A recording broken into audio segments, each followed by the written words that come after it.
Diffusée depuis le centre de conférence de Temple Square à Salt Lake City, voici la session du samedi après-midi de la 188e conférence générale d'avril de l'Église de Jésus-Christ des Saints des Derniers Jours, avec des orateurs choisis parmi les autorités générales et les officiers généraux de l'Église. La musique de cette session est interprétée par un chœur combiné d'étudiants des instituts de religion de l'interrégion de Salt Lake City.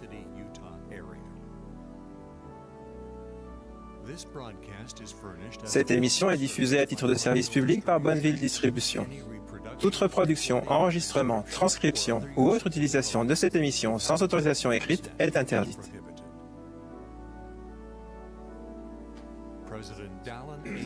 Dallin Oaks, premier conseiller dans la première présidence de l'Église, dirigera cette session.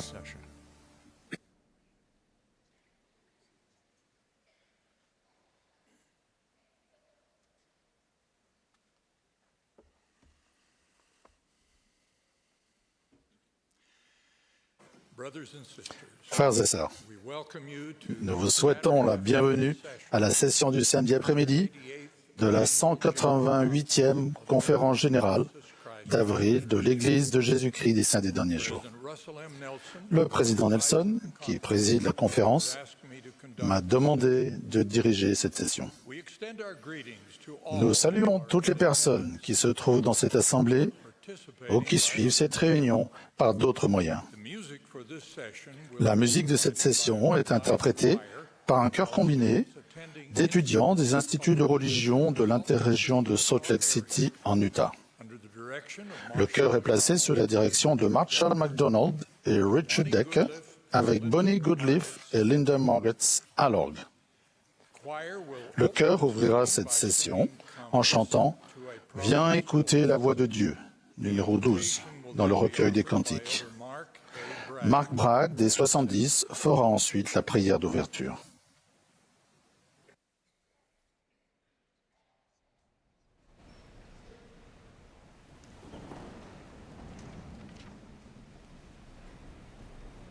In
Notre bon et cher Père Céleste, tandis que nous inclinons notre tête ce soir à cette belle conférence que nous avons l'occasion d'avoir pour renforcer notre foi,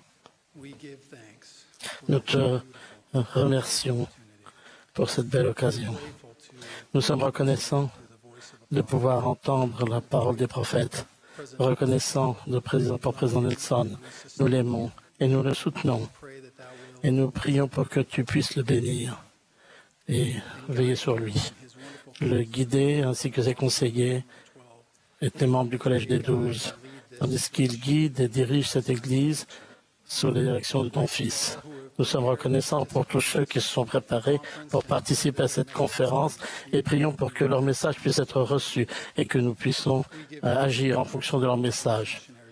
Nous te remercions de bénir et te demandons de bénir tous les missionnaires de par le monde, qu'ils aient la charité, guide-les avec l'aide des membres pour qu'ils puissent trouver ceux qui recherchent l'Évangile. Nous sommes reconnaissants pour la jeunesse de ton Église. Nous sommes reconnaissants de leur exemple. Bénis-les. Et tandis qu'ils écoutent les messages de cette conférence, fait qu'ils puissent accroître leur foi et leur témoignage et avoir davantage de confiance pour partager le témoignage qu'ils ont de ton Évangile dans cette notre époque. Bénis aussi les veuves et les veufs et ceux qui sont seuls et ressentent la douleur, qu'ils puissent ressentir ton soutien et tes soins et que leurs familles et leurs amis puissent être attentifs à leurs besoins. Nous t'aimons et nous te remercions pour toute la gratitude. Nous devons toutes ces choses avec beaucoup d'humilité. Au nom de Jésus-Christ. Amen.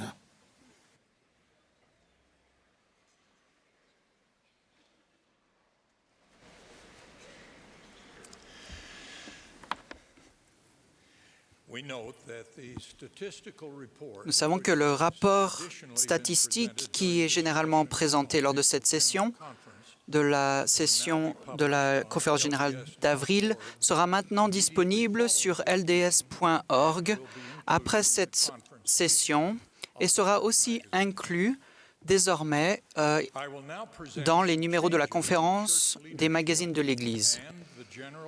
Je vais maintenant présenter les autres affaires de l'Église à votre vote de soutien.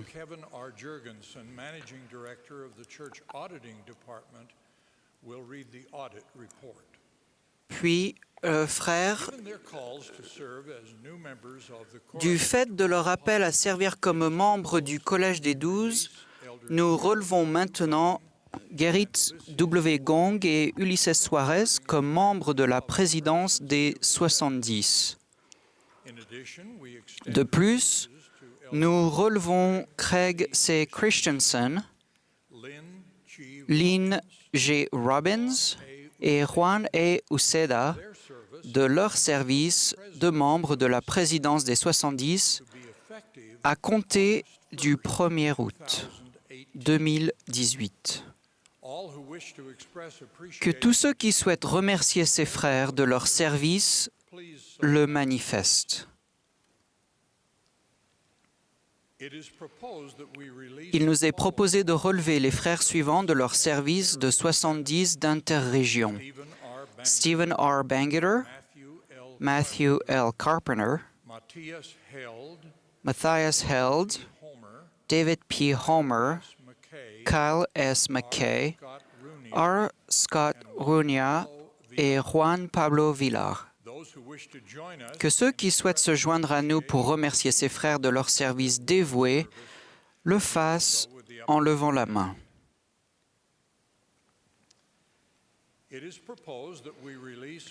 Il nous est proposé de relever avec tous nos remerciements Sœur Bonnie L. Oscarson, Carol F. McConkie et Neil F. Marriott comme présidente générale des jeunes filles. Nous relevons également les membres du bureau général des jeunes filles qui ont si bien servi. Que tous ceux qui veulent se joindre à nous pour exprimer leur remerciement à ces sœurs pour leur remarquable service et leur dévouement le fassent. Il nous est proposé de relever Sœur Bonnie Cardon de son appel de première conseillère dans la présidence générale de la primaire. Que ceux qui souhaitent exprimer leur reconnaissance le manifestent en levant la main. Il nous est proposé de soutenir les frères suivants comme membres de la présidence des 70 à compter d'aujourd'hui. Carl B. Cook et Robert C. Gay. Les frères suivants sont également appelés à servir comme membres de la présidence des 70, mais à compter du 1er août 2018. Terence M. Vinson, José A. Teixeira et Carlos A. Godoy. Que ceux qui sont d'accord le manifestent. Les avis contraires s'il y en a. Il nous est proposé de soutenir les frères suivants comme nouveaux 70 autorités générales. Stephen R. Bangeter, Matthew L. Carpenter, Jack N. Gerard, Matthias Held, David P. Homer, Kyle S. McKay, Juan Pablo Villar et Takashi Wada. Que tous ceux qui sont d'accord le manifestent. Les avis contraires par le même signe. Il nous est proposé de soutenir les frères suivants comme nouveaux 70 d'interrégion. Richard K. Ahaji, Alberto A. Alvarez, Dwayne D. Bell, Glenn Burgess, Victor R. Calderon, Daniel Cordova, John N. Craig, Michael Ciesla, William H. Davis, Richard J. DeVries, Kyler G. Dominguez, Sean Douglas, Michael A. Dunn, Kenneth J. Firmage, Edgar Flores, Salo G. Franco, Carlos A. Ganado, Mark A. Gilmore, Sergio A. Gomez, Roberto Gonzalez,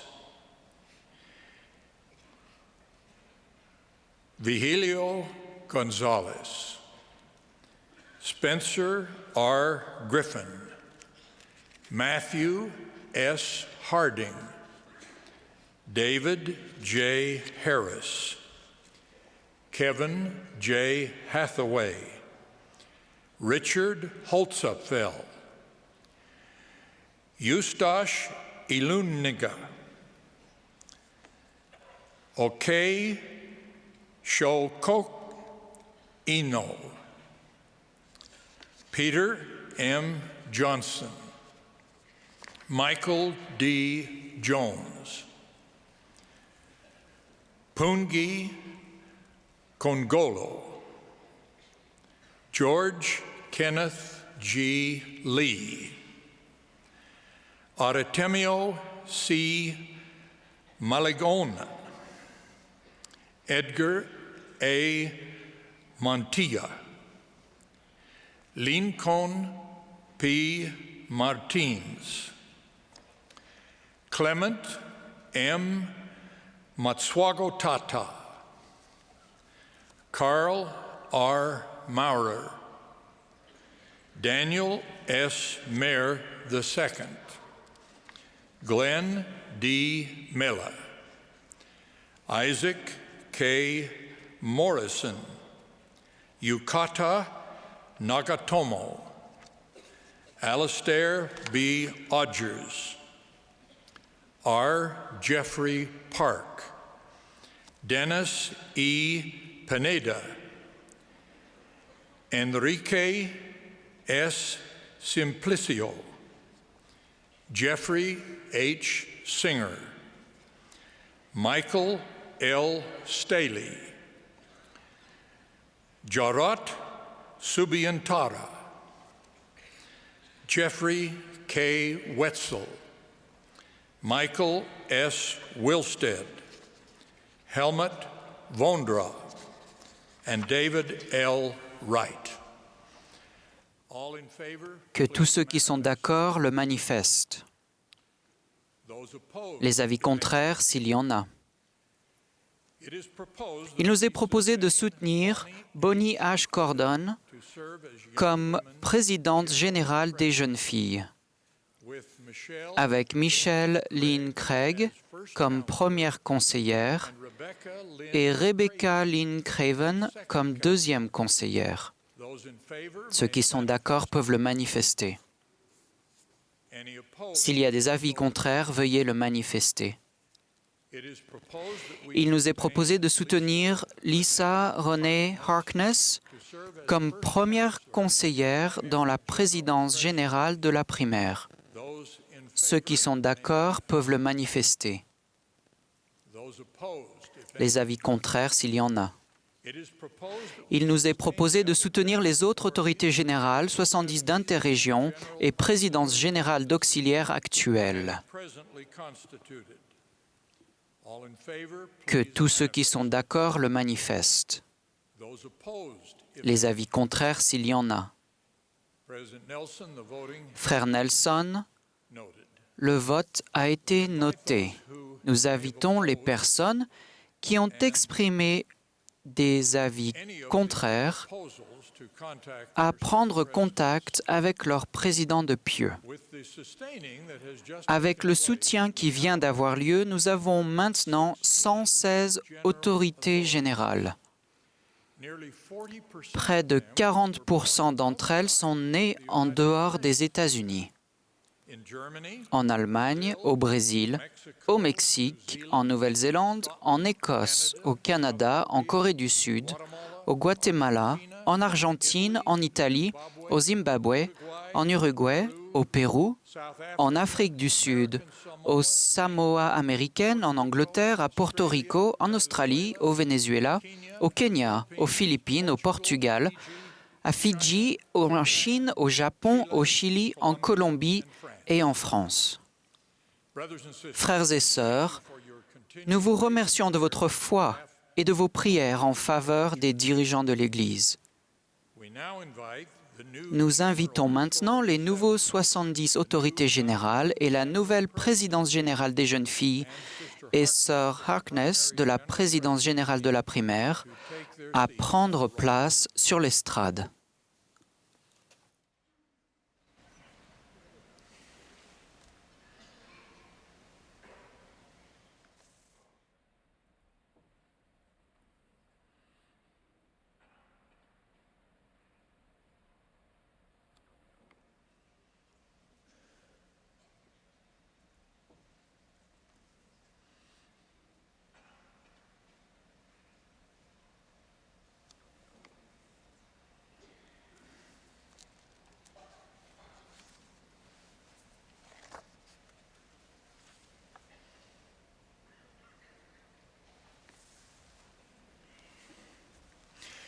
As announced, Kevin R. Comme annoncé, Kevin Jorgensen va maintenant lire le rapport d'appurement de l'Église pour l'année 2017.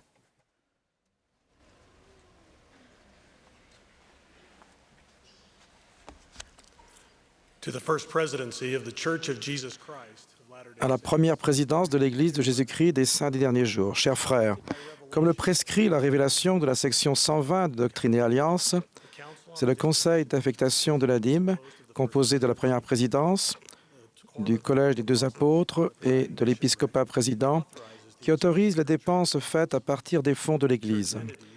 Les départements de l'Église dépensent les fonds selon les budgets approuvés et conformément aux règles et modalités de l'Église. L'appurement de l'Église, qui est composé de professionnels certifiés et indépendant de tous les autres départements de l'Église, a la responsabilité de procéder à des appurements dans le but de fournir une assurance acceptable concernant les contributions reçues et les dépenses faites et de protéger les biens de l'Église. Suite à nos vérifications, l'appurement de l'Église estime que dans tous leurs aspects significatifs, les dons reçus, les dépenses faites et les ressources de l'Église au cours de l'exercice 2017 ont été enregistrés et administrés conformément aux pratiques comptables appropriées, au budget approuvé et aux règles et modalités de l'Église. L'Église applique les habitudes enseignées à ses membres de vivre dans les limites d'un budget, d'éviter les dettes et d'épargner pour des temps difficiles. Présenté respectueusement, département d'appurement de l'Église, Kevin R. Jackenson, directeur général.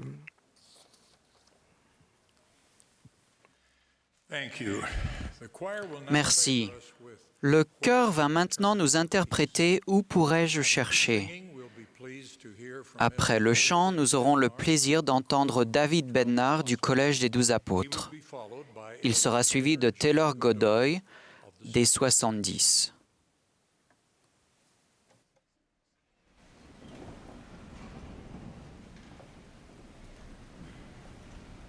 Can I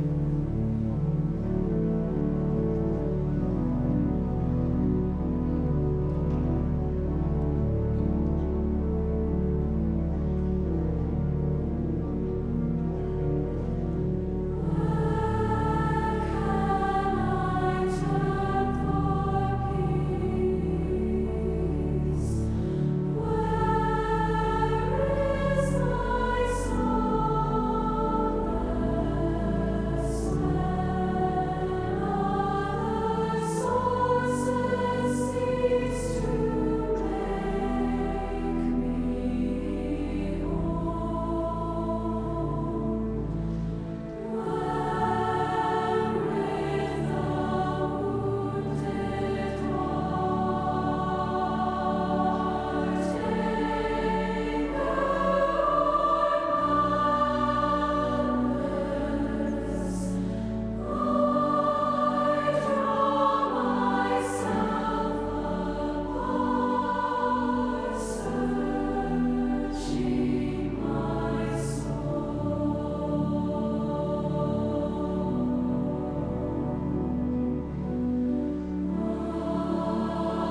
Je me réjouis dans l'opportunité de soutenir les dirigeants de l'Église. Et je souhaite la bienvenue à Frère Gong et Frère Suarez dans le Collège des 12 apôtres. Et je me réjouis de l'occasion d'apprendre et de servir avec eux.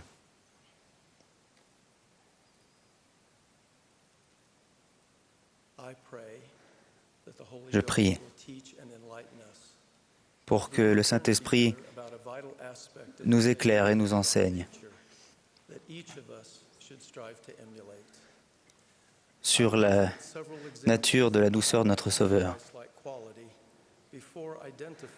La douceur est une vertu essentielle du Rédempteur qui se caractérise par une réactivité juste et une soumission volontaire et une excellente maîtrise de soi.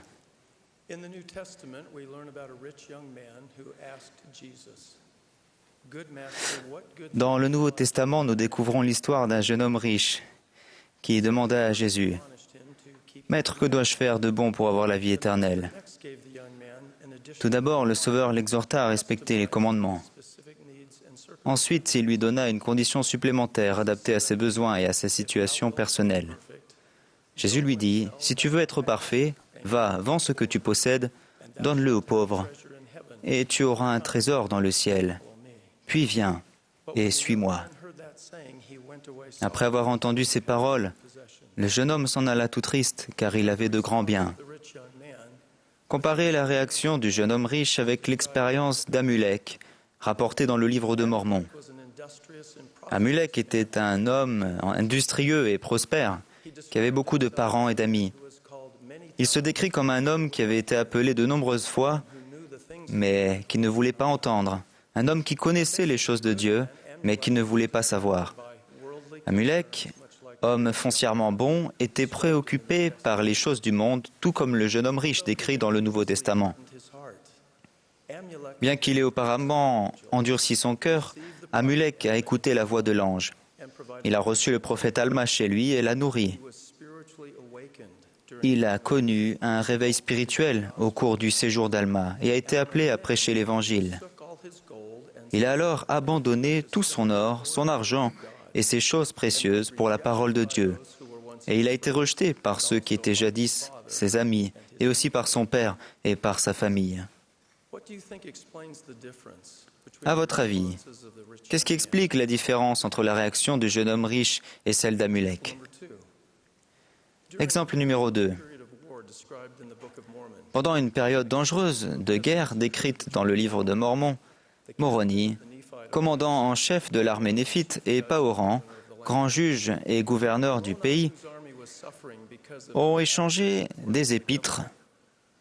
Moroni, dont l'armée souffrait du mauvais soutien du gouvernement, a écrit à Paoran sous forme de condamnation et l'a accusé, lui et les autres dirigeants, de manque d'égard, de paresse, de négligence et même de trahison. Paoran aurait facilement pu en vouloir à Moroni pour ses accusations erronées, mais il ne l'a pas fait. Il a réagi avec compassion. Il a décrit une révolte contre le gouvernement dont Moroni n'avait pas connaissance.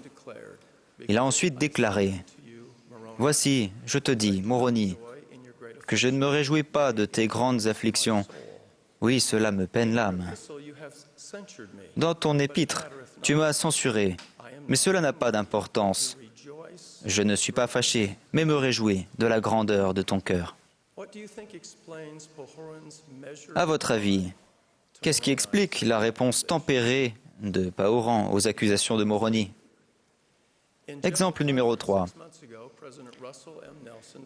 Il y a 6 mois, lors de la conférence générale, Russell M. Nelson a décrit sa réaction à l'invitation du président Monson d'étudier, de méditer et d'appliquer les vérités contenues dans le livre de Mormon.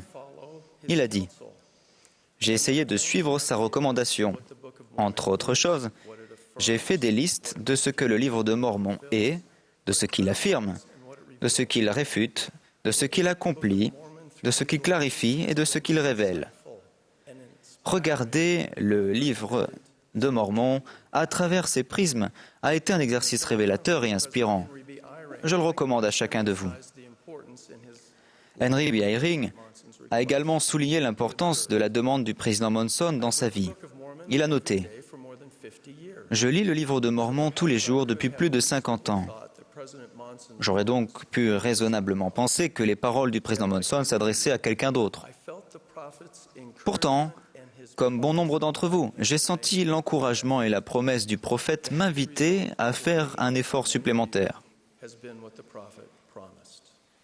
L'heureux résultat pour moi et pour bon nombre d'entre vous a été ce que le prophète avait promis.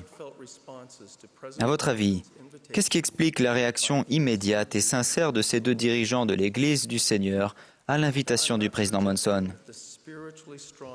Je ne sous-entends pas que l'on peut expliquer les fortes réactions spirituelles d'Amulek, de Paoran, du président Nelson et du président Eyring à l'aide d'une seule vertu chrétienne. Il est certain que la maturité spirituelle manifestée de ces quatre nobles serviteurs est le résultat de plusieurs vertus et expériences liées. Mais le Sauveur et ses prophètes ont souligné une qualité indispensable que chacun de nous doit mieux comprendre et s'efforcer de cultiver. Notez bien la caractéristique que le Seigneur utilise pour se décrire dans le verset d'écriture suivant. « Prenez mon joug sur vous et recevez mes instructions, car je suis doux et humble de cœur, et vous trouverez du repos pour vos âmes. » Il est instructif de voir que de toutes les vertus qu'il aurait pu sélectionner, le Seigneur a choisi de mettre l'accent sur la douceur. On voit un modèle semblable dans une révélation donnée à Joseph Smith le prophète en 1829. Le Seigneur déclare « Apprends de moi et écoute mes paroles. Marche dans l'humilité de mon esprit et tu auras la paix en moi. » La douceur est une vertu essentielle du Rédempteur qui se caractérise par une réactivité juste, une soumission volontaire et une excellente maîtrise de soi. Cette qualité nous aide à comprendre plus pleinement les réactions d'Amulek, de Paoran, du président Nelson et du président Eyring. Par exemple, le président Nelson et le président Eyring ont réagi rapidement et de manière juste à l'encouragement du président Monson de lire et d'étudier le livre de Mormon.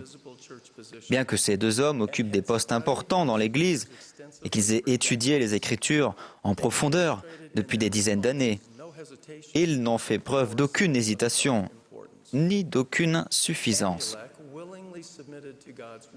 Amulek se soumit de bon cœur à la volonté de Dieu, accepta un appel à prêcher l'Évangile et quitta sa situation prospère et les personnes qu'il connaissait bien.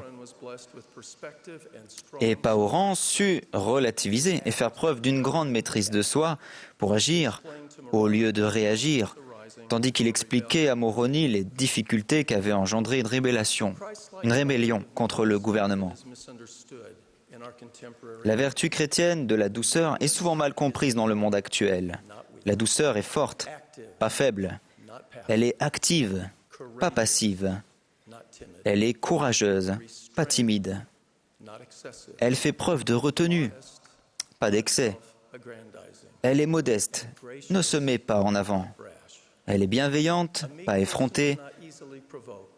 Une personne douce ne s'irrite pas facilement. Elle n'est ni prétentieuse, ni autoritaire, et elle reconnaît, sans hésiter, les accomplissements d'autrui. L'humilité signifie généralement que l'on dépend de Dieu et que l'on a continuellement besoin de ses conseils et de son soutien. La douceur se caractérise par une réceptivité spirituelle particulière qui nous permet d'apprendre du Saint-Esprit et des personnes qui peuvent paraître avoir moins de capacités, d'expérience ou d'instruction, qui n'occupent peut-être pas de postes importants ou qui donnent l'impression de ne pas avoir beaucoup à offrir. Souvenez-vous de Naaman, capitaine de l'armée du roi de Syrie, qui surmonta son orgueil pour accepter avec humilité le conseil de ses serviteurs d'obéir au prophète Élisée et de se laver 7 fois dans le Jourdain. La douceur est la protection principale contre la cécité qu'engendre l'orgueil et qui résulte souvent de la notoriété, du rang social, du pouvoir, de la richesse et de l'adulation. La douceur est une vertu que l'on acquiert par le désir, le juste exercice du libre arbitre et par les efforts constants pour conserver le pardon de ses péchés. C'est aussi un don spirituel qu'il est bon que nous recherchions. Cependant, nous devons nous souvenir du but dans lequel on reçoit cette bénédiction, à savoir pour le profit des enfants de Dieu. Tandis que nous allons au Sauveur et que nous le suivons, notre capacité de devenir semblable à lui augmente de plus en plus. L'Esprit nous donne une maîtrise de soi rigoureuse et un comportement calme et posé. Ainsi, la douceur est un état que nous atteignons en tant que disciples du Maître. Ce n'est pas simplement une manière d'agir. Moïse était instruit dans toute la sagesse des Égyptiens, et il était puissant en parole et en œuvre. Cependant, c'était un homme très doux, plus qu'aucun homme sur la face de la terre. Sa connaissance et ses compétences auraient pu faire de lui un homme orgueilleux. Au lieu de cela, cet attribut ou don spirituel de la douceur qu'il avait reçu et atténué l'arrogance et a fait de lui un instrument pour accomplir les desseins de Dieu. On trouve les exemples les plus éloquents et les plus majestueux de douceur dans la vie du Sauveur lui-même. Le grand Rédempteur, qui est descendu au-dessous de tout, qui a souffert et a versé son sang, et qui est mort pour nous purifier de toute iniquité, a lavé avec tendresse les pieds poussiéreux de ses disciples. Une telle douceur est un trait distinctif du serviteur et du dirigeant qu'était le Seigneur. Jésus a donné l'exemple suprême d'une réaction parfaite et d'une soumission volontaire lors de sa souffrance atroce à Gethsémani. Lorsqu'il fut arrivé dans ce lieu, il dit à ses disciples, « Priez, afin que vous ne tombiez pas en tentation. » Et s'étant mis à genoux, il pria, disant, « Père, si tu voulais éloigner de moi cette coupe, toutefois, que ma volonté ne se fasse pas, mais la tienne. » La douceur que le Sauveur a manifestée au cours de cette expérience atroce, dont l'importance était éternelle, nous montre à tous combien il est essentiel de placer la sagesse de Dieu avant la nôtre. La soumission volontaire et la maîtrise de soi dont le Sauveur a constamment fait preuve sont impressionnantes et nous pouvons tous en tirer des leçons. Lorsqu'une cohorte de soldats romains et des gardes du temple arrivèrent à Gethsémani pour s'emparer de Jésus, Pierre tira son épée et coupa l'oreille droite du serviteur du souverain sacrificateur. Le Sauveur toucha alors l'oreille du serviteur et le guérit. Veuillez noter qu'il tendit la main pour bénir la personne qui allait l'arrêter, en utilisant le même pouvoir divin qui aurait pu l'empêcher de se faire prendre et de se faire crucifier. Examinez aussi la manière dont le Maître fut accusé et condamné devant Pilate à être crucifié. Au moment où on le trahissait, Jésus avait déclaré « Penses-tu que je ne puisse invoquer mon Père, qui me donnerait à l'instant plus de 12 légions d'anges ?» Cependant, le juge éternel des vivants et des morts fut jugé, paradoxalement, devant un homme politique nommé à titre temporaire. Et Jésus ne lui donna de réponse sur aucune parole, ce qui étonna beaucoup le gouverneur. La douceur du Sauveur se manifeste dans sa réaction pleine de maîtrise et son refus d'utiliser son pouvoir infini pour son profit personnel. Mormon dit de la douceur qu'elle est le fondement de toutes les aptitudes et de tous les dons spirituels. C'est pourquoi, si un homme a la foi, il doit nécessairement avoir l'espérance, car sans la foi, il ne peut y avoir d'espérance. Et en outre, voici, je vous dis qu'il ne peut avoir la foi et l'espérance s'il n'est doux et humble de cœur. Sinon, sa foi et son espérance sont vaines, car nul n'est acceptable devant Dieu, si ce n'est ceux qui sont doux et humbles de cœur.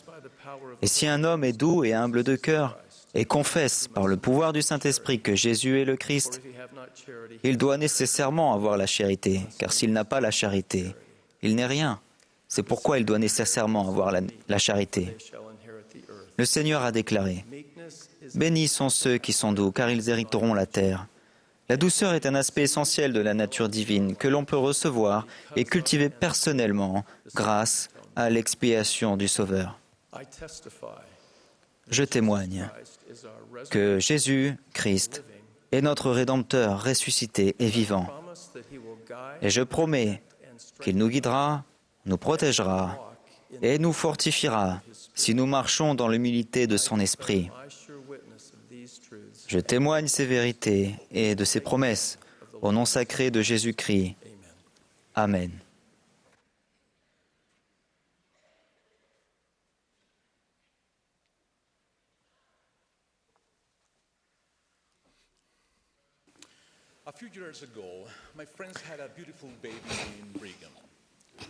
Il y a quelques années, des amis ont eu un magnifique bébé qu'ils ont prénommé Brigham.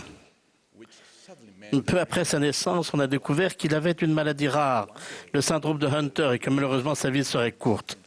Un jour, tandis que Brigham et sa famille visitaient les jardins du temple, il a prononcé 2 fois l'expression « un jour de plus ». Le lendemain, il est mort. Je me suis rendu plusieurs fois sur la tombe de Brigham, et chaque fois, je réfléchis à l'expression « un jour de plus ». Je me demande ce que cela signifierait et les effets que cela aurait sur ma vie si je savais qu'il ne me reste plus qu'1 jour à vivre. Comment traiterais-je ma femme, mes enfants et les autres? Quel serait mon degré de patience et de politesse? Comment prendrais-je soin de mon corps? Avec quelle ferveur prierais-je ou étudierais-je les Écritures? Je pense qu'un jour, d'une façon ou d'une autre, nous prendrons tous conscience qu'il nous reste 1 jour de plus. Conscience que nous devons utiliser le temps dont nous disposons avec sagesse. Dans l'Ancien Testament, on peut lire l'histoire d'Ézéchias, roi de Juda. Le prophète Ésaïe lui annonce qu'il va bientôt mourir. Ézéchias commence alors à prier, à implorer le Seigneur et à pleurer amèrement. À cette occasion, Jéhovah prolonge la vie d'Ézéchias de 15 années. Si l'on venait nous annoncer qu'il ne nous reste que peu de temps à vivre, il y a de fortes chances pour que nous aussi nous implorions qu'on rallonge la durée de notre vie au nom de ce que nous aurions dû faire ou faire différemment. Quel que soit le temps que le Seigneur de sa sagesse accorde à chacun de nous ici-bas, il y a une chose dont nous pouvons être sûrs, c'est que nous avons un aujourd'hui à vivre et que la clé de la réussite de notre journée est que nous soyons disposés à faire des sacrifices. Le Seigneur a déclaré, voici, le temps qui nous sépare de la venue du Fils de l'homme s'appelle aujourd'hui. En vérité, c'est un jour de sacrifice. Le mot sacrifice vient des mots latins sacer, qui signifie sacré, et facere, qui signifie rendre. En d'autres termes, rendre les choses sacrées, les honorer. Que de faveurs viennent du sacrifice. Comment le sacrifice peut-il apporter des bénédictions à nos jours et leur donner un sens? Premièrement, le sacrifice personnel nous fortifie et donne de la valeur aux choses pour lesquelles nous le faisons. Il y a quelques années, lors d'un dimanche de jeûne, une sœur âgée est montée à la chaire et a témoigné. Elle vivait à Iquitos, ville de l'Amazonie péruvienne. Elle nous a dit que depuis son baptême, elle avait toujours eu pour objectif de recevoir les ordonnances du temple à Lima, au Pérou. Elle avait finalement payé une dîme complète et économisé ses maigres revenus pendant des années. Elle a exprimé sa joie de s'être rendue au temple et d'y avoir reçu les ordonnances sacrées par ses paroles. Aujourd'hui, je peux dire que je me sens enfin prête à traverser le voile. Je suis la femme la plus heureuse du monde. Vous ne pouvez pas savoir combien de temps cela m'a pris pour économiser et être en mesure de me rendre au temple. Mais après 7 jours de bateau et 18 heures de car, j'étais enfin dans la maison du Seigneur. En quittant ce lieu sacré, je me suis dit qu'après tous les sacrifices qu'il m'avait fallu faire pour me rendre au temple, Je ne permettrai jamais à quoi que ce soit de me faire prendre à la légère les alliances que j'avais contractées. Ce serait du gâchis. C'est un engagement très sérieux. Cette gentille sœur m'a appris que le sacrifice personnel possède une force inestimable qui guide nos choix et notre détermination. Le sacrifice personnel guide également nos actes, notre engagement et nos alliances et donne un sens sacré aux choses. Deuxièmement, les sacrifices que nous faisons pour les autres et ceux que les autres font pour nous apportent des bénédictions à chacun. Lorsque j'étais étudiant à l'école dentaire, les perspectives économiques locales n'étaient pas très encourageantes. Du jour au lendemain, l'inflation avait considérablement dévalué notre monnaie. Je me souviens de l'année où j'ai dû m'inscrire pour suivre les cours de technique chirurgicale. Je devais avoir tout l'équipement chirurgical nécessaire avant de pouvoir m'inscrire pour ce semestre. Mes parents avaient économisé l'argent nécessaire.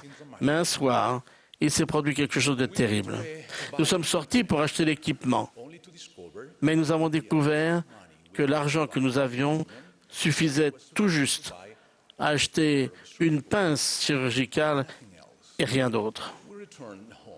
Nous sommes rentrés chez nous, les mains vides et le cœur lourd, à l'idée que j'allais perdre tout un semestre universitaire. Tout à coup, ma mère m'a dit « Taylor, viens avec moi, sortons. » Nous sommes allés en ville, dans un quartier où beaucoup de magasins achètent et revendent des bijoux. Nous sommes entrés dans un magasin et ma mère a sorti de son sac un petit sac en velours bleu contenant un magnifique bracelet portant l'inscription « À ma merveilleuse fille, de la part de ton père ». C'était un bracelet que mon grand-père lui avait offert à l'un de ses anniversaires. Puis, devant mes yeux, elle l'a vendu. Lorsqu'elle a reçu l'argent, elle m'a dit « S'il y a une chose dont je suis sûr, c'est que tu seras dentiste. Va et achète tout l'équipement dont tu as besoin. » À votre avis, mes frères et sœurs, quel genre d'étudiant suis-je devenu après cela? Je voulais être le meilleur et finir mes études rapidement, car je connaissais le coût élevé du sacrifice qu'elle faisait. J'ai appris que les sacrifices de nos êtres chers font pour nous nous rafraîchissent comme l'eau fraîche au milieu du désert. Ces sacrifices nous donnent espoir et motivation. Troisièmement, tous les sacrifices que nous faisons sont petits comparés aux sacrifices du Fils de Dieu. Quelle est la valeur d'un bracelet que l'on chérit comparé à celle du sacrifice du Fils de Dieu? Comment pouvons-nous honorer ce sacrifice infini? Chaque jour, nous pouvons nous rappeler que nous avons un jour de plus à vivre et être fidèles. Amulek a enseigné « Oui, je voudrais que vous avanciez et ne vous endurcissiez plus le cœur, car voici, c'est maintenant le moment et le jour de votre salut. Et c'est pourquoi, si vous vous repentez et ne vous endurcissez pas le cœur, c'est immédiatement que le grand plan de rédemption se réalisera pour vous. » En d'autres termes, si nous présentons au Seigneur le sacrifice d'un cœur brisé et d'un esprit contrit, les bénédictions du grand plan du bonheur se manifestent immédiatement dans notre vie. Le plan de rédemption est rendu possible par le sacrifice de Jésus-Christ. Il a décrit le sacrifice. Et ses souffrances m'ont fait trembler de douleur. Moi, Dieu, le plus grand de tous. Elles m'ont fait saigner à chaque pore et m'ont fait souffrir de corps et d'esprit. Et j'ai voulu ne pas devoir boire la coupe amère et pouvoir me dérober. Et c'est grâce à ce sacrifice qu'après le repentir sincère, nous pouvons ressentir que le poids de nos péchés et de nos fautes est ôté de nos épaules. En fait, la culpabilité, la honte, le chagrin et le mépris pour nous-mêmes sont remplacés par une conscience nette, le bonheur, la joie et l'espérance. En même temps, en honorant son sacrifice et en l'honorant, nous pourrons recevoir l'intense désir d'être de meilleurs enfants de Dieu, de nous tenir à l'écart du péché et de respecter nos alliances comme jamais auparavant. Puis, comme Enos, après avoir reçu le pardon de nos péchés, nous ressentirons le désir de nous sacrifier et de rechercher le bien-être de nos frères et sœurs. Et nous serons plus enclins à suivre chaque jour chaque jour de plus l'invitation lancée par le président Hunter quand il a dit « Régler une dispute, rechercher un ami perdu de vue, dissiper la suspicion et remplacer-la par la confiance, donner une réponse douce, encourager les jeunes, manifester votre loyauté en parole et en action, tenez une promesse, oublier une rancune, pardonner un ennemi, présenter des excuses, essayez de comprendre, analysez ce que vous exigez des autres, pensez d'abord à quelqu'un d'autre, soyez bon, soyez gentil, riez un peu plus, exprimez votre reconnaissance, accueillez un inconnu, réjouissez le cœur d'un enfant, exprimez votre amour encore et encore. » Fin de citation. Puissions-nous remplir nos jours de cette impulsion et de cette force qui découle de nos sacrifices personnels, de ceux que nous faisons pour les autres et que les autres font pour nous. Et puissions-nous d'une manière toute particulière goûter la paix et la joie que le sacrifice du Fils unique nous offre, cette paix mentionnée lorsque nous lisons « qu'Adam tomba pour que les hommes fussent et que les hommes, vous y compris, sont pour avoir la joie ». Cette joie est la joie véritable que seul le sacrifice expiatoire du Sauveur Jésus-Christ peut procurer. C'est ma prière que nous le suivrons, que nous nous croyions en lui, que nous l'aimions, que nous ressentions l'amour dont il a fait preuve par son sacrifice, chaque fois que la possibilité nous est donnée de vivre un jour de plus. Au nom de Jésus-Christ, Amen.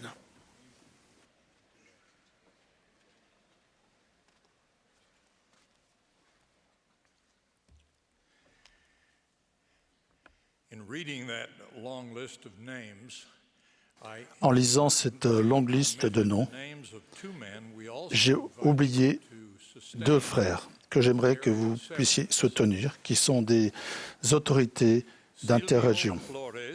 Silvio Flores, Victor Patrick. Tous ceux qui peuvent soutenir ces frères dans cet appel veulent lever la main. Toute personne opposée, de la même manière, merci. Le chœur et l'assemblée vont maintenant chanter « Bien choisir », le 154 dans le recueil français. Après le cantique, nous entendrons Bonnie Oscarson, qui a été relevée aujourd'hui de son appel de présidente générale de l'Organisation des jeunes filles. Elle sera suivie de Daniela Wakolo, des 70. Puis Devin Durant, premier conseiller dans la présidence générale de l'École du dimanche, s'adressera à nous. Ensuite, le chœur va chanter un medley du camp de Sion.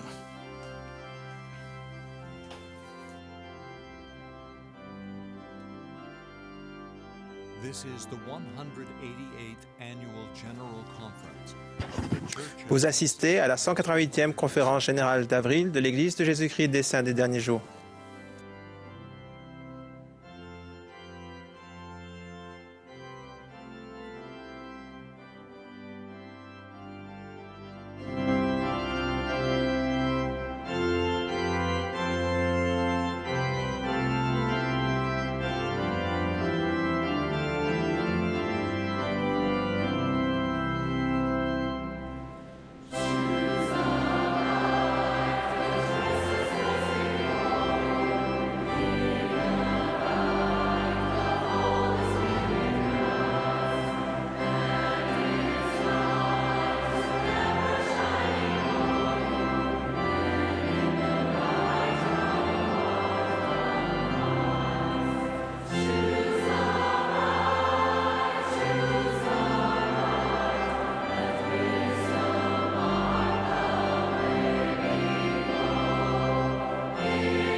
A year ago, in the General Priesthood session of conference, Bishop Harold Kosei spoke to the men of the church, describing how Aaronic and Melchizedek priesthood holders are inseparable partners. L'évêque président Gérald Kosei s'est Ce adressé message a été une grande bénédiction car il aide les jeunes gens qui détiennent la prêtrise d'Aaron à voir le rôle qu'ils jouent dans l'édification du royaume de Dieu sur la terre. Leur service conjoint fortifie l'Église et suscite une conversion et un engagement plus profond de nos jeunes gens quand ils voient la grande valeur de leur contribution et combien cette œuvre est magnifique. Aujourd'hui, je voudrais ajouter mes remarques à la fin de ce message pour parler de la façon dont les jeunes filles de l'Église sont tout aussi utiles et essentielles à l'accomplissement de l'œuvre du Seigneur dans leur famille et dans son Église. Comme frère Kosei, j'ai vécu dans une petite branche de l'Église pendant une bonne partie de mes années d'adolescence et l'on m'a souvent demandé de remplir des tâches et des appels qui auraient normalement dû être accomplis par des adultes. Par exemple, ceux d'entre nous qui étaient impliqués dans le programme des jeunes prenaient souvent la direction pour organiser nos propres activités et manifestations spéciales. Nous avons écrit des pièces, formé un groupe de chanteurs pour les activités de branche et nous participions très activement à chaque réunion. J'ai été appelée directrice de la musique de branche et j'ai dirigé les cantiques de la réunion de Sainte-Seine chaque semaine. C'était une expérience magnifique pour la jeune fille de 16 ans que j'étais, de se tenir devant tous les membres de la branche chaque dimanche et de les diriger pour chanter les cantiques. Je sentais qu'on avait besoin de moi et je savais que je pouvais apporter quelque chose. Des gens comptaient sur moi et j'aimais me sentir utile. Cette expérience m'a aidé à édifier mon témoignage de Jésus-Christ et comme cela a été le cas pour Frère Kosei, cela a ancré ma vie dans le service de l'Évangile. Chaque membre doit savoir combien il est utile. Chaque personne a quelque chose d'important à apporter et possède des talents et des capacités uniques qui contribuent à faire avancer cette œuvre. Nos jeunes gens ont des devoirs de la prêtrise d'Aaron décrits dans les doctrines et alliances qui sont bien évidents et apparents.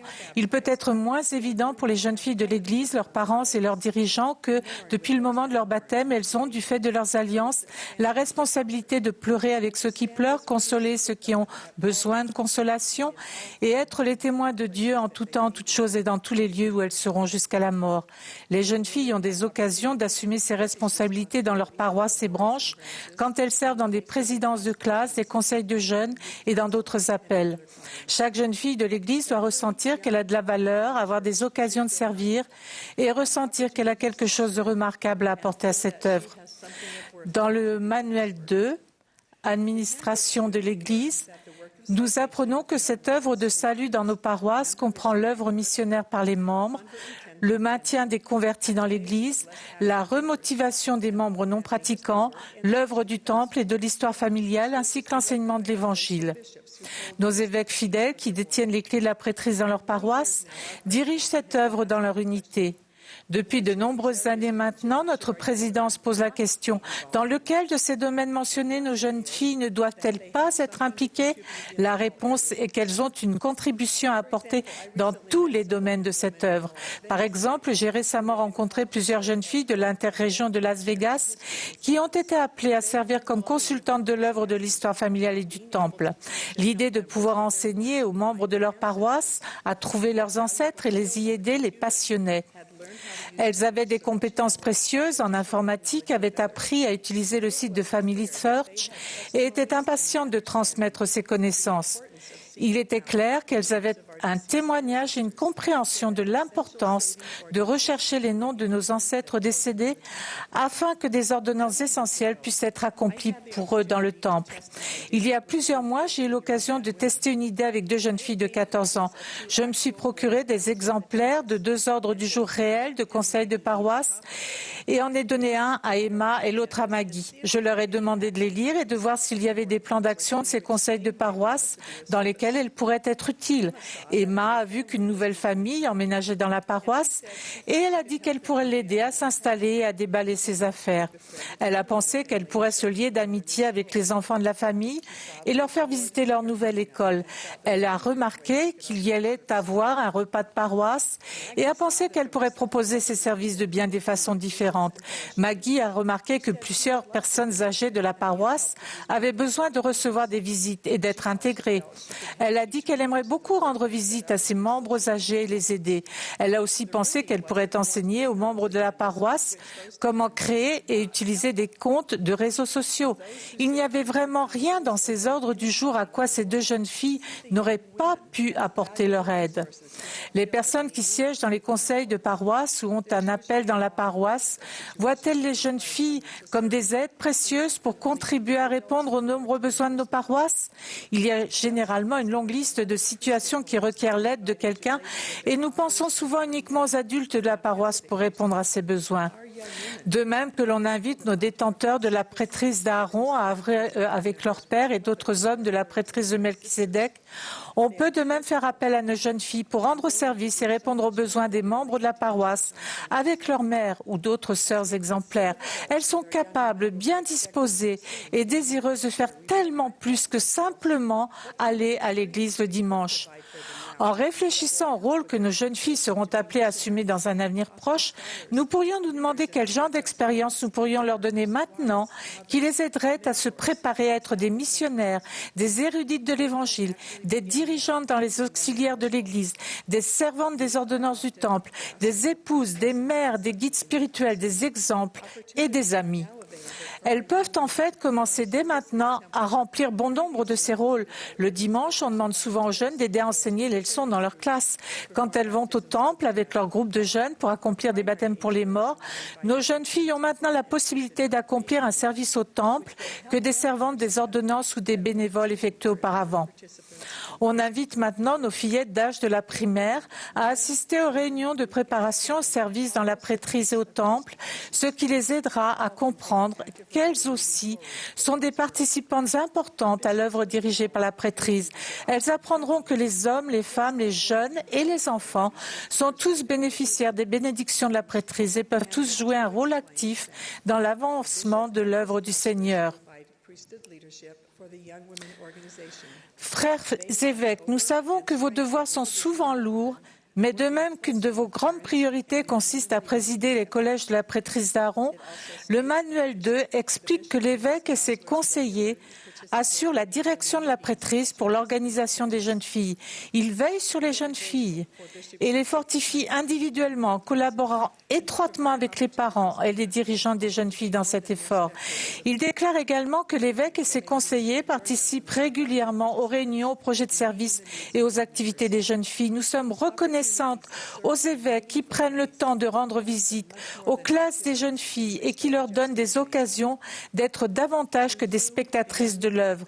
Nous sommes reconnaissantes aux évêques qui s'assurent que leurs jeunes filles sont des participantes appréciées pour répondre aux besoins des membres de la paroisse. Ces occasions de servir de façon significative leur bénéficient bien plus que des activités dans lesquelles on se contente de les divertir. Jeunes filles de l'Église, vos années d'adolescence peuvent être chargées, souvent exigeantes.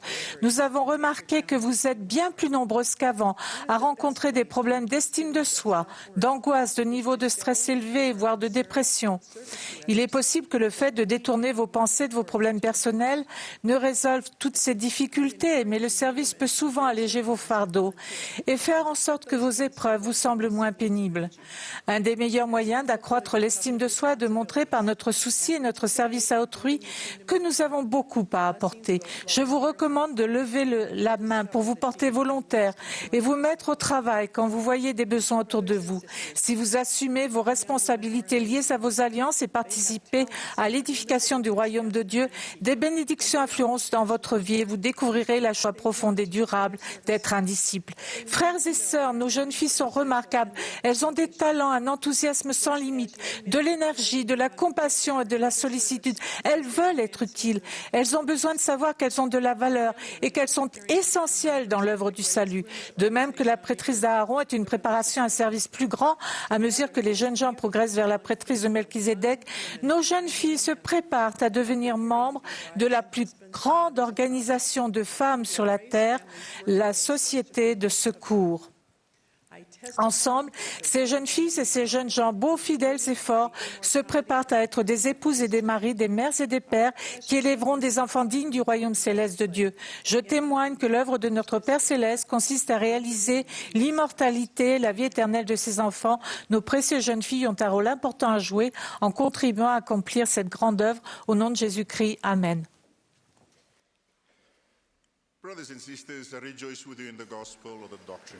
Frères et sœurs, je me réjouis avec vous de l'Évangile, la doctrine du Christ. Un jour, un ami a demandé à Neil L. Anderson, alors membre du Collège des 70, ce que cela faisait de prendre la parole devant 21 000 personnes rassemblées au centre de conférence. Il a répondu, « Ce n'est pas la présence des 21 000 personnes qui rend nerveux, c'est celle des 15 frères assis derrière soi. » À l'époque, cela m'a fait sourire. Aujourd'hui, je comprends ce qu'il voulait dire. J'aime profondément ces 15 frères et je les soutiens comme prophètes, voyants et révélateurs. Le Seigneur a dit à Abraham qu'à travers sa postérité et sa prêtrise, toutes les familles de la terre seraient bénies des bénédictions de l'Évangile, c'est-à-dire de la vie éternelle. Ces bénédictions promises furent accordées lorsque l'Évangile et la prêtrise furent établis sur la terre. Puis en 1842, Joseph Smith, le prophète, administra la dotation à un nombre limité d'hommes et de femmes. Mercy Fielding Thompson en faisait partie. Le prophète lui a déclaré « Cette dotation vous fera passer des ténèbres à une admirable lumière. » Aujourd'hui, j'ai choisi de parler des ordonnances salvatrices qui nous apporteront, à vous et moi, une admirable lumière. Dans le manuel ancré dans la foi, nous lisons « Une ordonnance est un acte sacré et officiel accompli par l'autorité de la prêtrise. Les ordonnances qui sont indispensables à l'exaltation sont appelées ordonnances salvatrices. Elles comprennent le baptême, la confirmation, l'ordination à la prêtrise de Melchizedek pour les hommes, la dotation du temple et le scellement du mariage. » David Bednar a enseigné « Les ordonnances du salut et de l'exaltation qui sont administrées dans l'Église rétablie du Seigneur constituent les canaux de la prêtrise autorisés à travers lesquels les bénédictions et les pouvoirs des cieux peuvent se déverser dans notre vie. Comme les deux faces d'une pièce de monnaie, toutes les ordonnances salvatrices s'accompagnent d'alliances que l'on contracte avec Dieu. Dieu nous a promis des bénédictions si nous respectons fidèlement ces alliances. Le prophète Amulek a déclaré « C'est le moment de se préparer à rencontrer Dieu. » Comment nous y préparons-nous? En recevant dignement les ordonnances. Nous devons aussi, selon l'expression du président Nelson, rester sur le chemin des alliances. Le président Nelson a expliqué « Votre engagement de suivre le Sauveur et de contracter des alliances avec lui, puis de les respecter, ouvrira la porte à toutes les bénédictions spirituelles et à tous les droits sacrés accessibles aux hommes, aux femmes et aux enfants, où qu'ils soient. » John et Bonnie Newman, comme beaucoup d'entre nous, reçoivent les bénédictions spirituelles promises par le président Nelson. Un dimanche, en revenant de l'église avec ses 3 jeunes enfants, Bonnie a dit à John, qui n'était pas membre de l'église, « Je ne peux pas continuer seul. Tu dois prendre une décision. Venir à mon église avec nous ou bien choisir une église à laquelle nous irons ensemble. Les enfants ont besoin de savoir que leur père aussi aime Dieu. » Ce dimanche-là, et tous ceux qui ont suivi, John a non seulement assisté aux réunions, mais il a aussi été pianiste dans plusieurs paroisses, branches et primaires pendant des années. J'ai eu le bonheur de rencontrer John en avril 2015. Nous avons discuté et je lui ai expliqué que la meilleure façon de manifester son amour pour Bonnie était de l'emmener au temple. Mais cela n'était possible qu'à condition qu'il se fasse baptiser. En 2015, après avoir assisté aux réunions de l'Église de Jésus-Christ des Saints des Derniers Jours, pendant 39 ans, John s'est fait baptiser. 1 an plus tard, John et Bonnie ont été scellés dans le temple de Memphis. Leur fils, Robert, âgé de 47 ans, a fait cette remarque. « Papa est vraiment transformé depuis qu'il a reçu la prêtrise. » Bonnie a ajouté, John a toujours été quelqu'un d'heureux, de joyeux. Néanmoins, d'avoir reçu les ordonnances et de respecter ses alliances l'a rendu plus gentil encore. Il y a de nombreuses années, Boyd K. Packer a fait cette mise en garde. Sans les ordonnances de l'Évangile, une bonne conduite ne pourra ni racheter ni exalter l'humanité. Fin de citation. En fait, les ordonnances et les alliances ne sont pas suffisantes non plus pour revenir auprès de notre Père. Nous avons également besoin de son Fils Jésus-Christ et de son expiation. Le roi Benjamin a enseigné que ce n'est que dans et par le nom du Christ que le salut peut parvenir aux enfants des hommes. Par son expiation, Jésus-Christ nous a racheté des conséquences de la chute d'Adam et a rendu possible le repentir et l'exaltation. Par sa vie, il nous a montré l'exemple à suivre pour recevoir les ordonnances salvatrices dans lesquelles le pouvoir de la divinité se manifeste. Après que le Sauveur a reçu l'ordonnance du baptême pour accomplir tout ce qui est juste, Satan l'a tenté. De même, nos tentations ne prennent pas fin une fois que nous avons été baptisés ou scellés. Cependant, la réception des ordonnances sacrées et le respect des alliances qui leur sont associées nous remplissent d'une admirable lumière et nous donnent la force de résister et de surmonter les tentations. Ésaïe a prophétisé que, dans les derniers jours, le pays serait profané, car les gens violeraient les ordonnances. Une mise en garde semblable, révélée à Joseph Smith le prophète, dit que certains s'approchent du Seigneur des lèvres, enseignent pour doctrine des commandements d'hommes ayant une forme de piété, mais en nient la puissance. Paul a aussi averti Timothée que beaucoup auraient l'apparence de la piété, reniant ce qui en fait la force. Il a ajouté « Éloigne-toi de ces hommes-là ». Je répète ces paroles. « Éloigne-toi de ces hommes-là ». Les nombreuses distractions et tentations de la vie sont comme des loups ravisseurs. Le vrai berger préparera, protégera et avertira les brebis de l'approche de ces loups.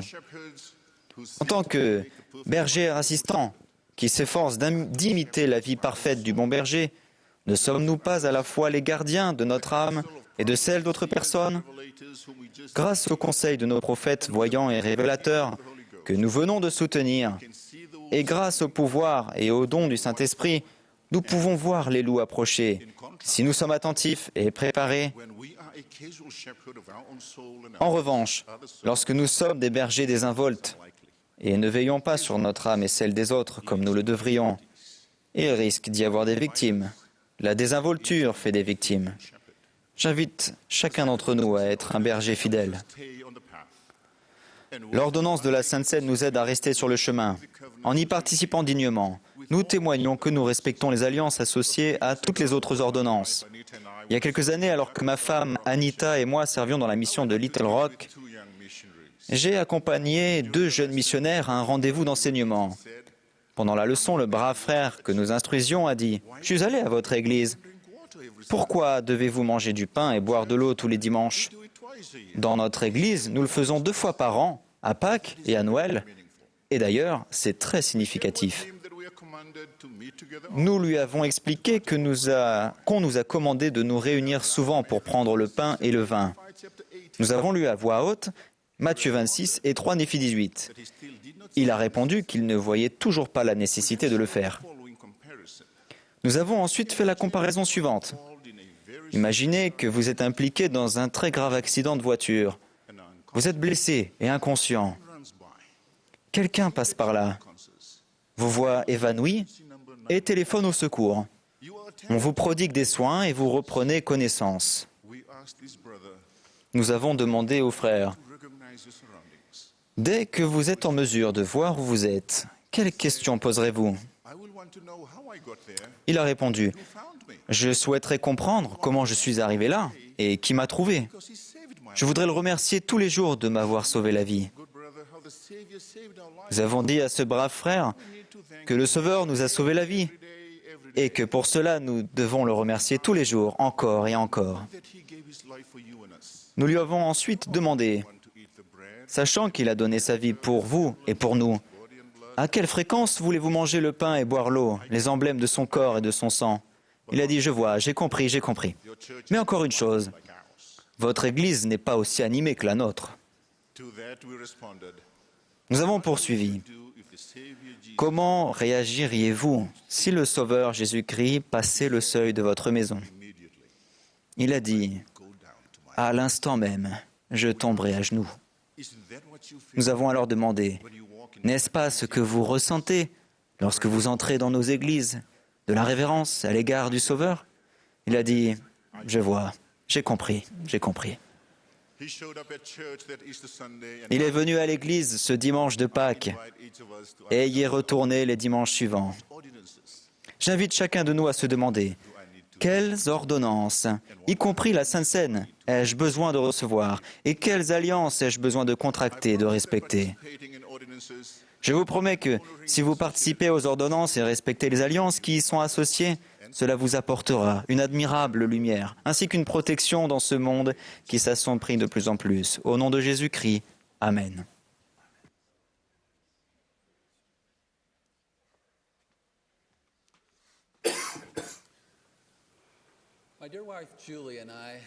Ma femme Julie et moi avons élevé nos 6 enfants. Et depuis peu, le nid familial est vide. La présence à plein temps de nos enfants à la maison me manque beaucoup. Cela me manque d'apprendre d'eux, de les instruire. Aujourd'hui, j'adresserai mes remarques à tous les parents et à toutes les personnes qui désirent être parents. Beaucoup d'entre vous élèvent des enfants en ce moment même. Pour d'autres, ce temps peut être proche. Pour d'autres encore, la bénédiction d'être parents est encore loin. Je prie pour que nous soyons tous conscients de la responsabilité joyeuse et sacrée qu'il y a d'instruire un enfant. En tant que parents, nous enseignons à nos enfants qui sont notre Père Céleste et son Fils Jésus-Christ. Nous les aidons à faire leur première prière. Nous les guidons et les soutenons quand ils entrent sur le chemin de l'Alliance par le baptême. Nous leur enseignons l'obéissance au commandement de Dieu.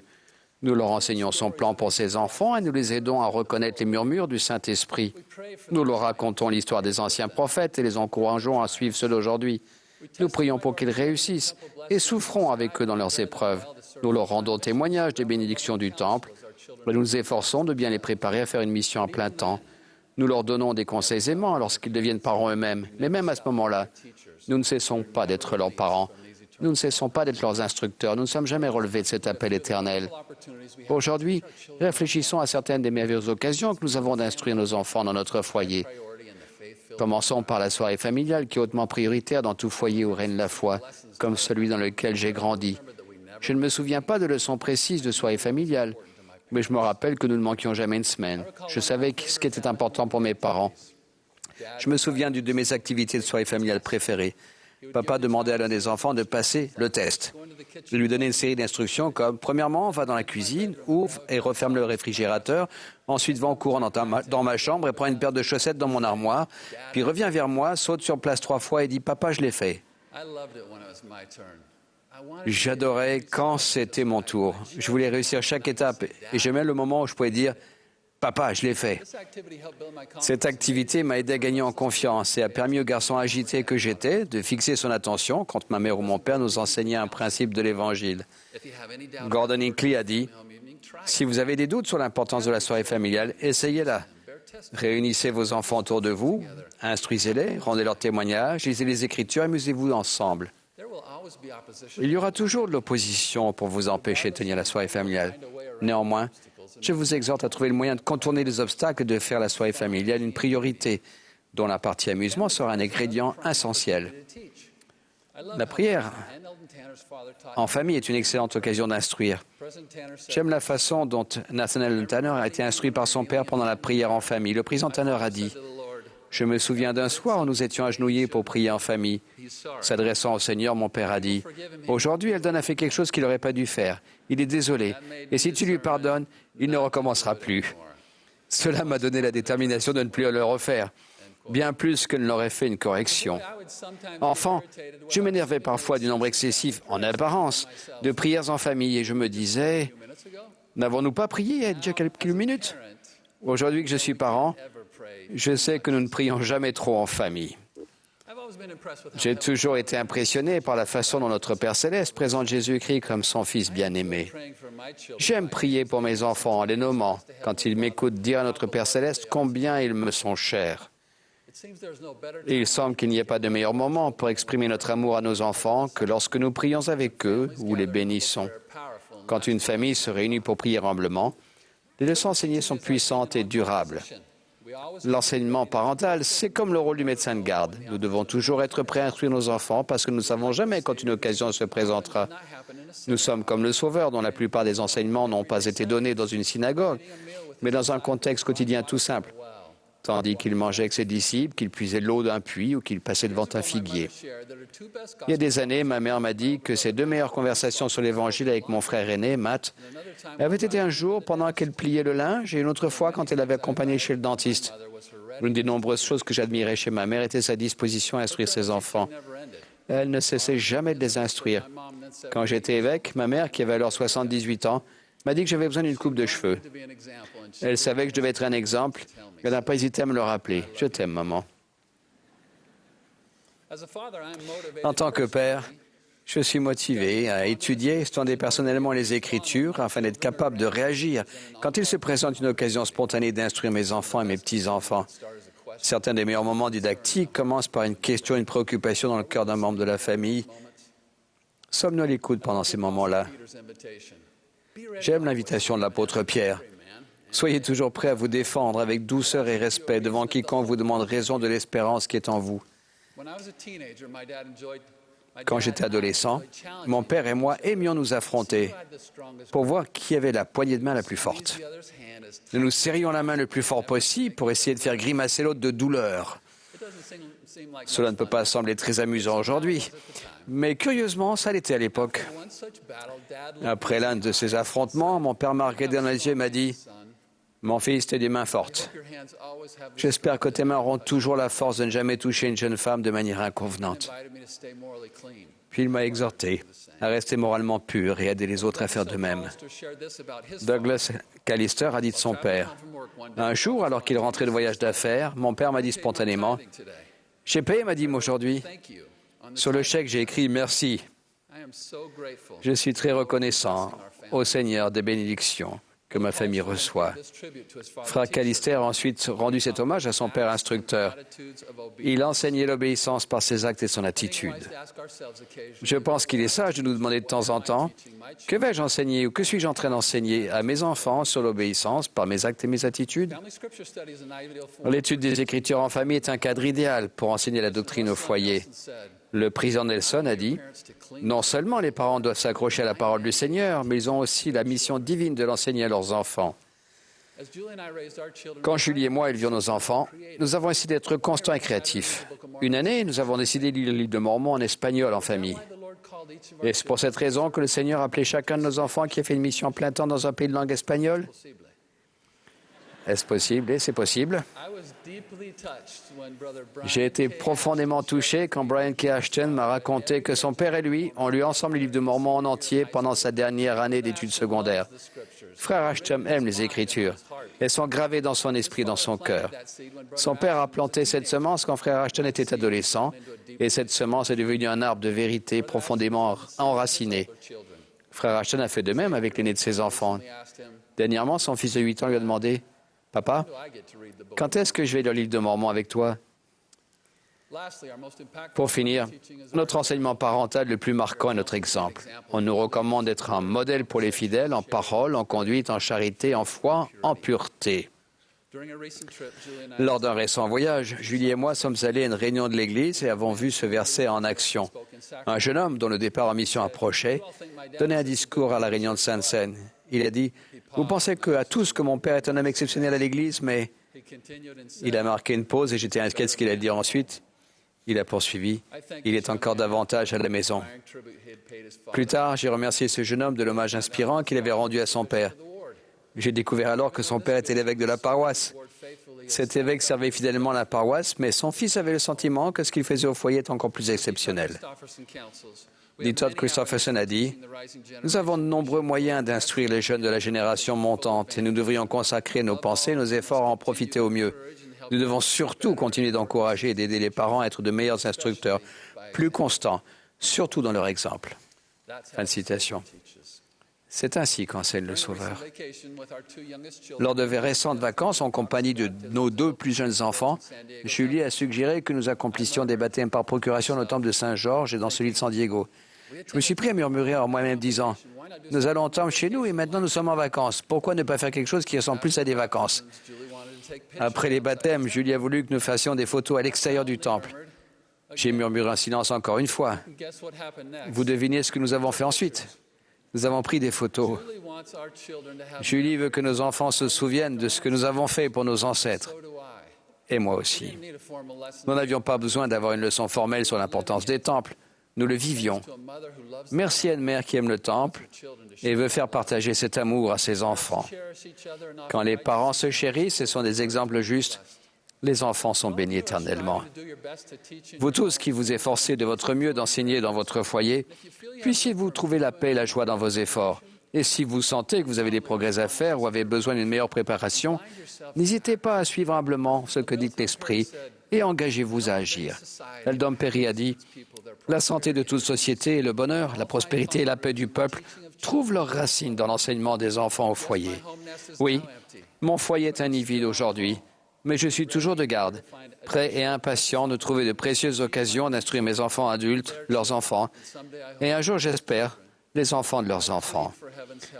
Je prie le ciel de nous aider dans nos efforts pour que, dans nos foyers, nous soyons des instructeurs à la manière du Christ. Au nom de Jésus-Christ, Amen.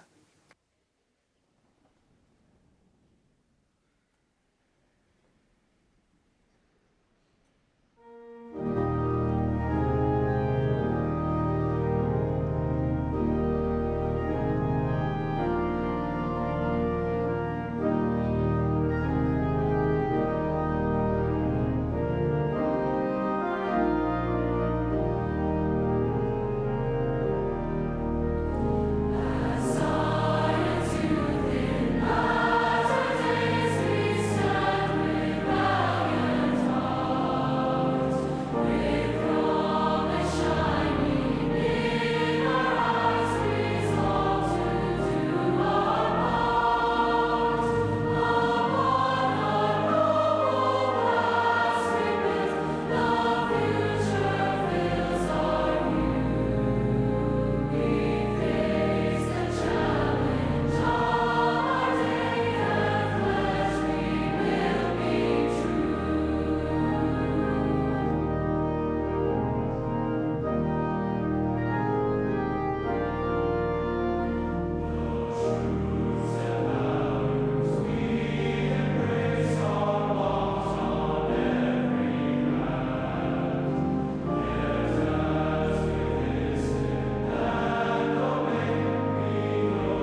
Nous sommes reconnaissants à toutes les personnes qui se sont adressées à nous cet après-midi et de la belle musique qui a été interprétée. Nous rappelons aux frères que la réunion générale de la prêtrise commencera au centre de conférence ce soir à 18h, heure de Salt Lake City. La diffusion nationale de l'émission du Mormon Tabernacle Choir aura lieu demain matin de 9h30 à 10h, heure de Salt Lake City. La session du dimanche matin de la conférence suivra immédiatement. Le dernier orateur de cette session sera Dale G. Renlund du Collège des 12 Apôtres. Après son discours, le chœur clôturera cette réunion en chantant « J'irai où tu veux » 174. Ensuite, Peter Merce des 70 fera la prière de clôture. Frère Redland.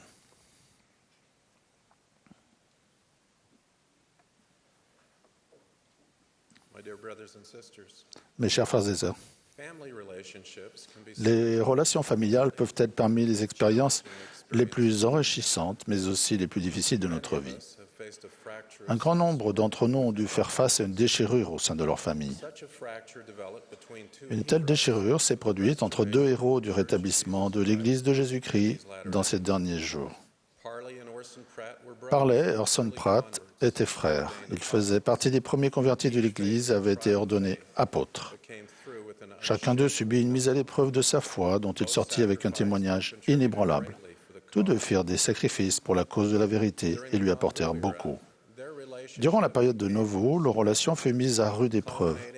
Et le pire fut atteint en 1846 lors d'une dispute publique très violente. Un fossé profond et durable se creusa entre eux. Parley écrivit à Orson dans le but de combler ce fossé, mais ce dernier ne répondit pas à sa lettre. Parley abandonna, avec le sentiment que toute correspondance était impossible, à moins qu'Orson n'en prenne l'initiative. Quelques années plus tard, en mars 1853, Orson eut connaissance d'un projet de publication d'un livre concernant William Pratt, le premier ancêtre américain des deux frères. Entrevoyant la valeur de ce trésor de son histoire familiale, Orson se mit à pleurer comme un petit enfant. Son cœur s'adoucit et il prit la décision de combler le fossé qui le séparait de son frère. Orson écrivit ceci à Parley.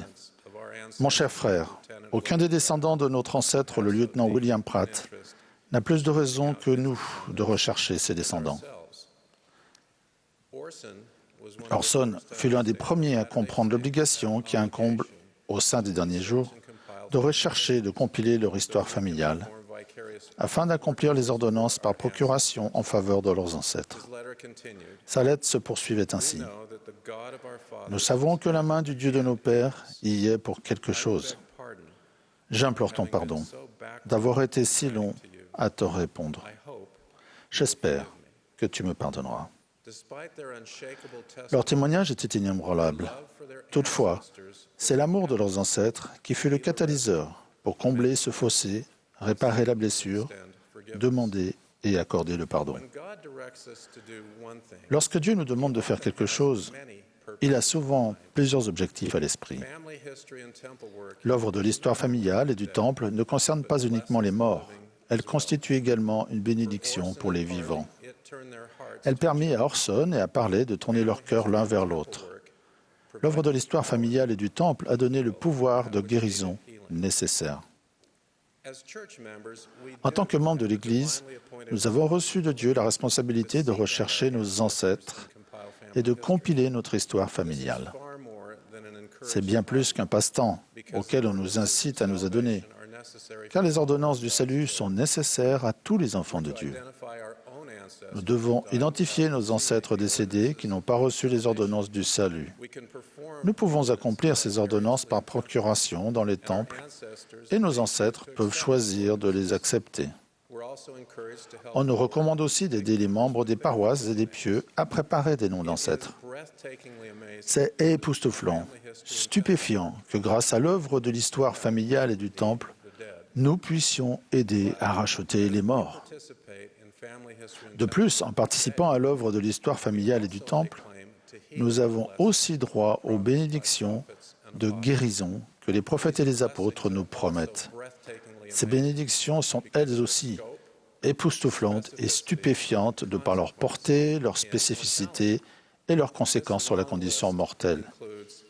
Ces bénédictions sont parmi d'autres une plus grande compréhension du Sauveur et du sacrifice expiatoire, une plus grande influence du Saint-Esprit pour être renforcé et guidé dans notre vie, une foi plus grande qui ancre profondément notre conversion au Sauveur, une capacité et une motivation accrue d'apprendre et de se repentir grâce à la connaissance de qui nous sommes, d'où nous venons et d'où nous allons. Un cœur sous une influence plus modératrice, raffinante et sanctificatrice. Une plus grande joie grâce à une plus grande capacité de ressentir l'amour du Seigneur. De plus grandes bénédictions familiales, quelle que soit notre situation familiale passée, présente ou future, et aussi imparfait que puisse être notre arbre généalogique. Une reconnaissance et un amour plus profond pour nos ancêtres et nos proches encore en vie, afin que nous ne nous sentions plus seuls. Un plus grand pouvoir de discerner ce qui a besoin d'être guéri, et ainsi, avec l'aide du Seigneur, de servir les autres. Une plus grande protection contre la tentation et l'influence croissante de l'adversaire. Et une plus grande capacité de réparer les cœurs troublés, brisés ou anxieux, et de guérir les blessés. Si vous priez pour obtenir l'une de ces bénédictions, engagez-vous dans l'œuvre de l'histoire familiale et du Temple. Si vous le faites, vos prières seront exaucées. Lorsque les ordonnances par procuration sont accomplies en faveur des morts, des enfants de Dieu qui vivent sur terre sont guéris. Il n'est pas étonnant que le président Nelson, dans son premier message en tant que président de l'Église, ait déclaré « Le culte au temple et le service que vous accomplissez pour vos ancêtres vous apporteront davantage de révélations personnelles et de paix et fortifieront votre engagement de rester sur le chemin de l'Alliance. »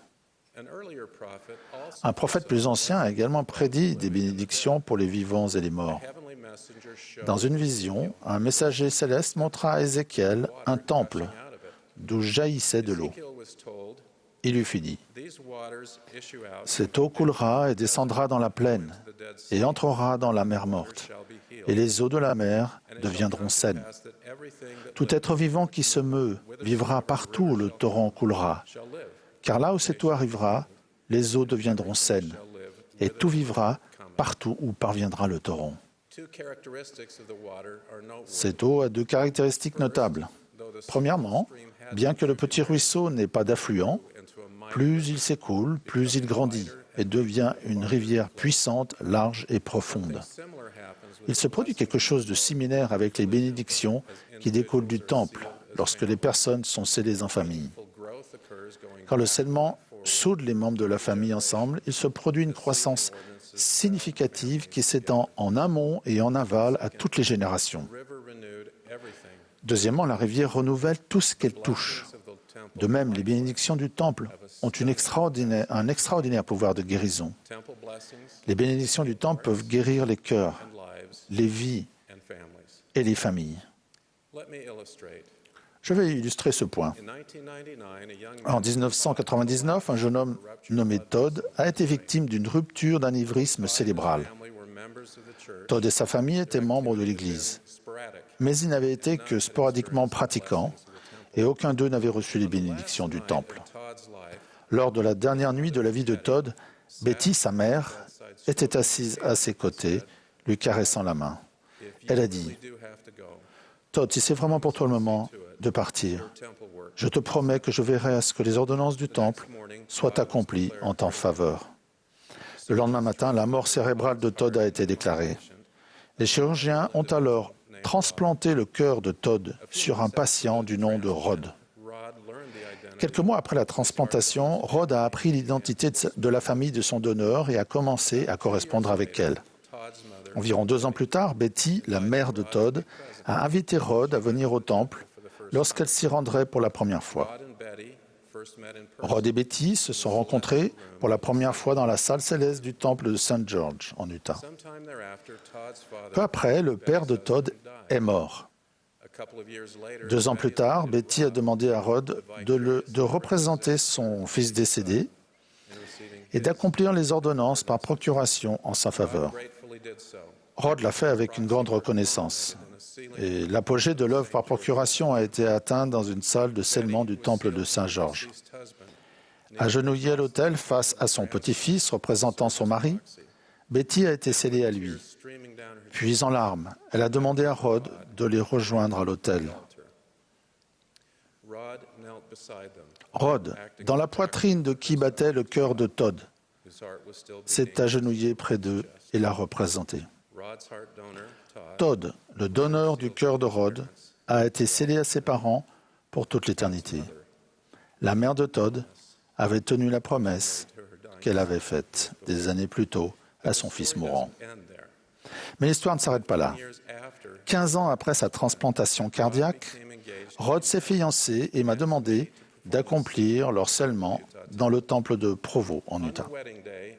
Le jour du mariage, dans une salle adjacente à la salle de scellement où les amis proches et la famille attendaient, j'ai rencontré Rod et Kim, sa fiancée. Après avoir brièvement discuté avec Rod et Kim, je leur ai demandé s'ils avaient des questions. Il m'a dit oui. La famille de mon donneur est là et j'aimerais que vous la rencontriez.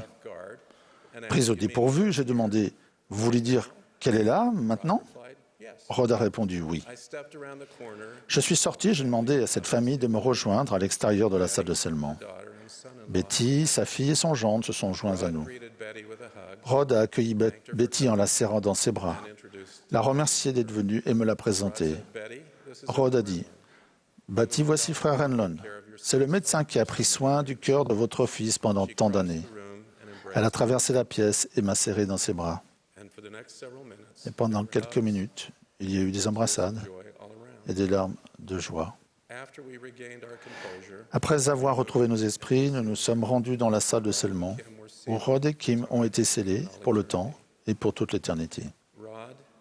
Rod, Kim, Betty et moi pouvons témoigner que les cieux étaient très proches et que parmi nous se trouvaient des personnes qui avaient déjà traversé le voile de la mortalité. Dieu, dans sa puissance infinie, scelle les personnes et les familles, quelles que puissent être les tragédies, les pertes et les souffrances. Parfois, nous comparons les sentiments que nous éprouvons dans le temple à un aperçu des cieux.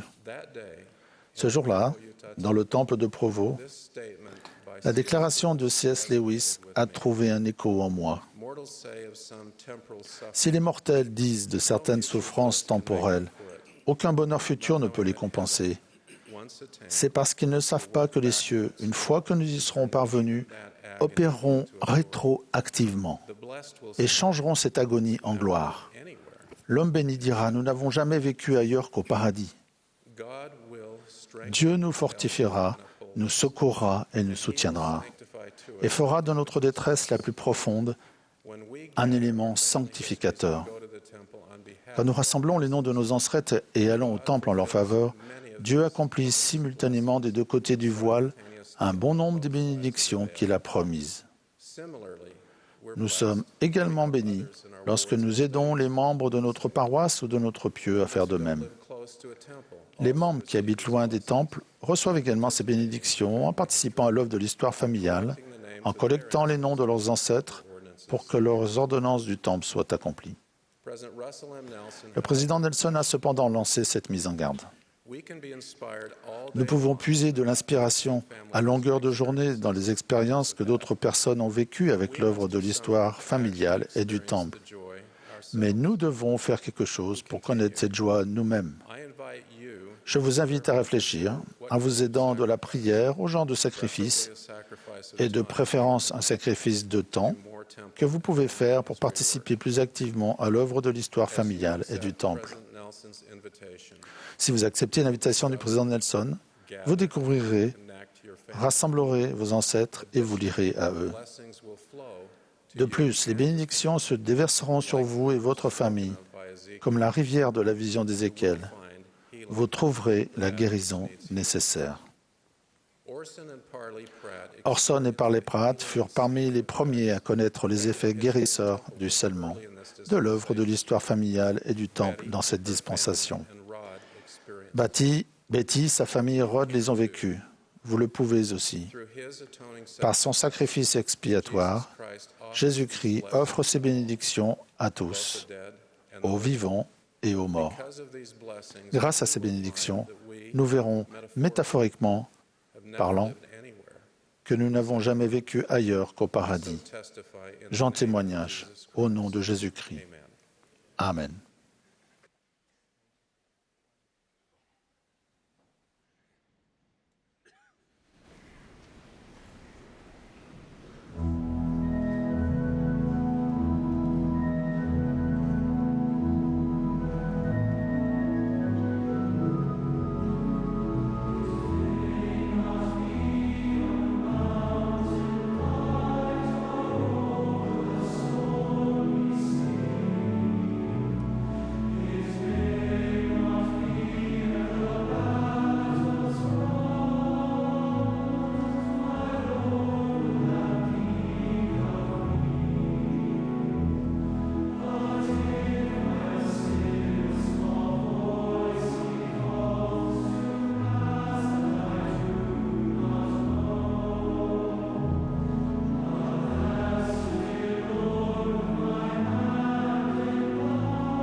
Notre Père qui est aux cieux,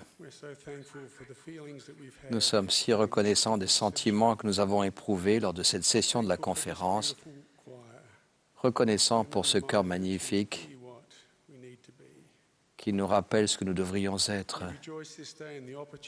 Nous nous réjouissons à l'occasion de soutenir un prophète de Dieu, le président Russell Nelson. Nous sommes reconnaissants pour lui, pour l'esprit merveilleux qu'il a. Donne-nous de l'humilité et la douceur de pouvoir suivre les recommandations et les enseignements qu'il nous prodiguera et de nous rapprocher de ton Fils. Nous sommes reconnaissants pour la première présidence et le collège des 12 apôtres que nous aimons et soutenons. Nous sommes reconnaissants pour ceux qui ont été appelés aujourd'hui. Fortifie-les, aide-les, Père. Alors que nous sommes réunis de par le monde, nous sommes reconnaissants pour les sentiments que nous avons ressentis et les réponses que nous avons reçues aujourd'hui. Aide-nous à les suivre, Père. Nous sommes reconnaissants en ce jour pour ton Fils, notre Jésus-Christ. Aide-nous à nous souvenir de lui et de son sacrifice infini en notre faveur, pour la promesse de l'immortalité, pour les ordonnances et les alliances, afin de recevoir la vie éternelle par lui. Nous te demandons maintenant, alors que nous quittons ces lieux pour revenir plus tard écouter les paroles d'apôtres et de prophètes lors de cette conférence, nous te demandons cette bénédiction au nom de Jésus-Christ. Amen.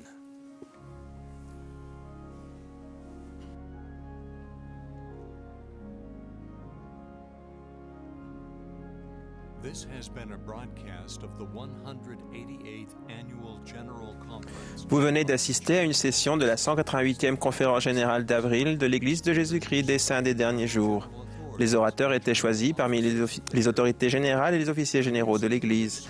La musique de cette session a été interprétée par un chœur combiné d'étudiants des instituts de religion de l'interrégion de Salt Lake City, en Utah.